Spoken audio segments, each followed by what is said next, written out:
പെൺകുട്ടിയുടെ ജട പിടിച്ച മുടിയിഴകളിൽ നിന്ന് തീപ്പൊരികൾ ചിതറുന്നത് നിങ്ങൾ കണ്ടിട്ടുണ്ടോ?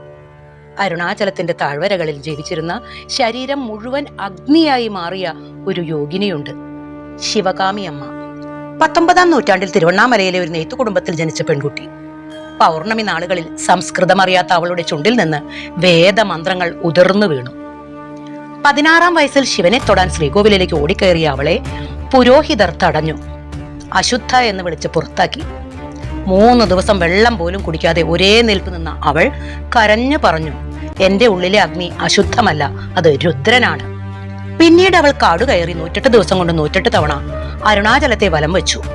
ഭക്ഷണമായി ഉണങ്ങിയ തുളസിയിലയും ഭസ്മവെള്ളവും മാത്രം. പെൺ സിംഹത്തെ പോലെ ഗർജിച്ചുകൊണ്ട് രുദ്രം ജപിക്കുമ്പോൾ അവളുടെ ശരീരം മിന്നലേറ്റതുപോലെ വിറച്ചു.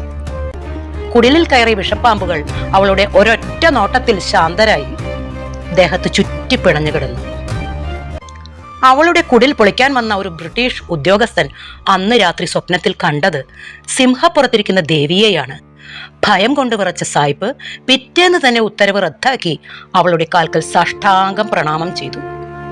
ഒരു കാർത്തിക ദീപ രാത്രിയിൽ മലമുകളിലേക്ക് കയറിയ അമ്മ ദീപത്തിലേക്ക് നോക്കി ഉറക്കെ ചിരിച്ചു. മലയിലെ ഈ അഗ്നിയും എന്റെ ഗർഭത്തിലെ അഗ്നിയും ഒന്നാകുന്നു. അവിടെ പത്മാസനത്തിലിരുന്ന് അവർ ദേഹം വെടിഞ്ഞു. ദിവസങ്ങൾ കഴിഞ്ഞിട്ടും ആ ശരീരത്തിന് യാതൊരു കേടും സംഭവിച്ചില്ല. ചിതയെരിയുമ്പോൾ അവിടേക്ക് വന്ന ഒരു അഘോരി വിളിച്ചു പറഞ്ഞു, ഇവൾ സ്ത്രീയല്ല, സാക്ഷാൽ അഗ്നിയാണ്. അമ്മ സമാധിയായ ആ മണ്ണിൽ ഇന്നും പടർന്നു പന്തലിച്ചു നിൽക്കുന്ന ഒരു ശക്തിമരമുണ്ട്.